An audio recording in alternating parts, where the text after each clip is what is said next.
Hello, Baby Bean, and everyone in YouTube. My name is Grandma Cookie, and I'm going to tell you a story. This storybook was bought from my Aunt Linda and given to my kids one Christmas. And it's a very special book because I absolutely love trains. I love being around trains and hearing the train whistles and stuff. My grandma worked for Burlington Northern, and this is something that I had gotten from her. It's a train whistle. And then we got this one here also. Kind of cool. So I'm going to read to you The Polar Express. Again, I'm going to show you the pictures after I'm done reading this, the book page. Grab your favorite reading spot, maybe your favorite stuffed animal, a snack, and get comfortable. It's the Polar Express. On Christmas Eve, many years ago, I lay quietly in my bed. I did not rustle the sheets. I breathed slowly and silently. I was listening for a sound a friend had told me I'd never hear. The ringing bells of Santa's sleigh. There is no Santa, my friend had insisted, but I knew he was wrong. Late that night, I did hear sounds, though not of ringing bells. From outside came the sounds of hissing steam and squeaking metal. I looked through my window and saw a train standing perfectly still in front of my house.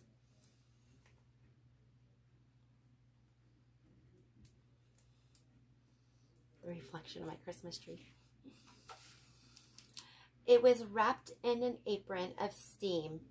Snowflakes fell lightly around it. A conductor stood at the open door of one of the cars. He took a large pocket watch from his vest, then looked up at my window. I put on my slippers and robe. I tiptoed down and out the door. "All aboard," the conductor cried out. I ran up to him. "Well," he said, "are you coming?" "Where?" I asked.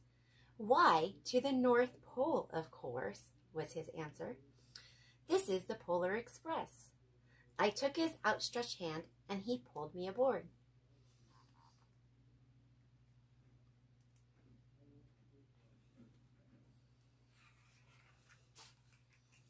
The train was filled with other children, all in their pajamas and nightgowns.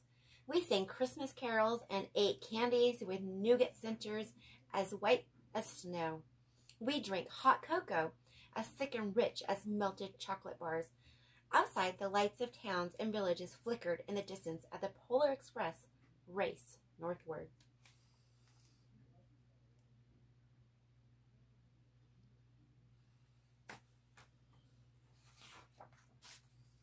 Soon, there were no more lights to be seen.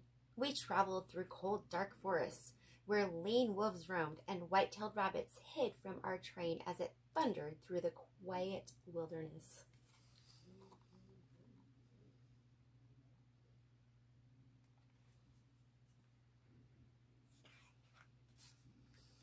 We climbed mountains so high it seemed as if we would scrape the moon, but the Polar Express never slowed down. Faster and faster we ran along, rolling over peaks and through valleys like a car on a roller coaster.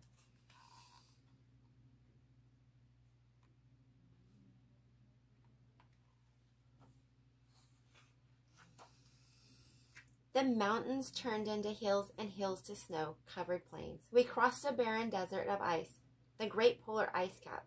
Lights appeared in the distance. They looked like the lights of a strange ocean liner sailing on a frozen sea. "There," said the conductor, "is the North Pole."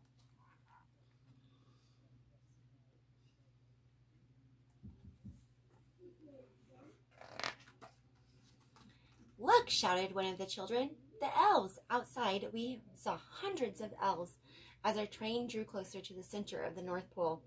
We slowed to a crawl. So crowded were the streets with Santa's helpers. When the Polar Express could go no further, we stopped and the conductor led us outside.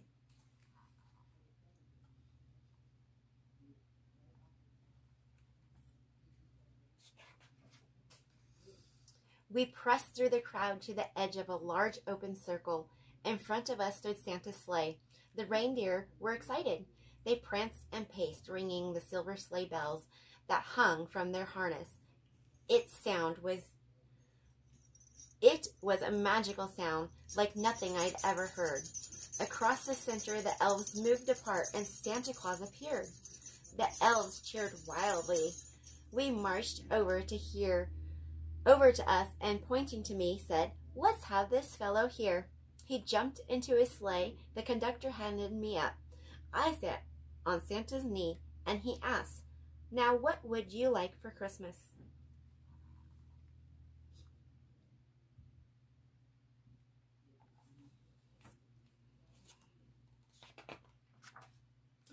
I knew that I could have any gift I could imagine, but the thing I wanted most for Christmas was not inside Santa's giant bag.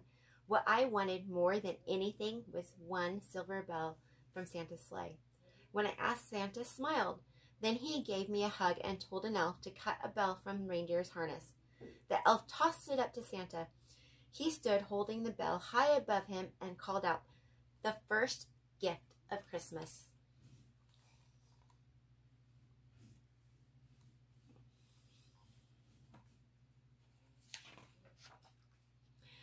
A clock struck midnight as the elves round their approval. Santa handed the bell to me, and I put it in my bathrobe pocket. The conductor helped me down from the sleigh. Santa shouted out the reindeers' names and cracked his whip. His team charged forward and climbed into the air. Santa circled once above us, then disappeared into the cold, dark polar sky.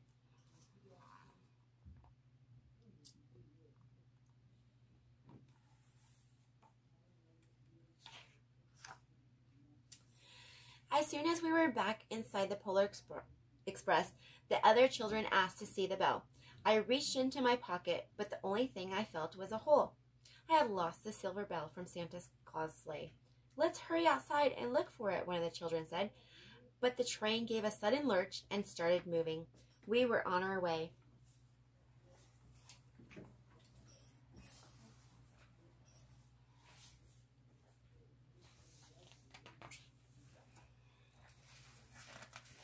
On Christmas morning, my little sister Sarah and I opened our presents. When it looked as if everything had been unwrapped, Sarah found one last small box behind the tree. It had my name on it. Inside was the silver bell. There was a note. "Found this on the seat of my sleigh. Fix that hole in your pocket. Signed, Mr. C." I shook the bell. It made the most beautiful sound my sister and I had ever heard. But my mother said, "Oh, that's too bad." "Yes," said my father, "it's broken." When I'd shaken the bell, my parents had not heard a sound.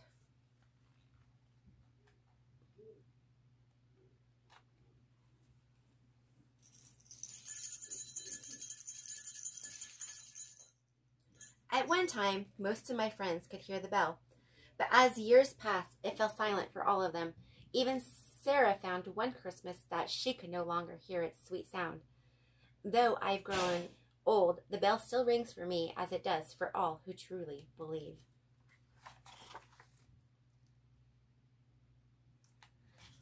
So the year that we got this Polar Express, my kiddos all wanted a silver bell.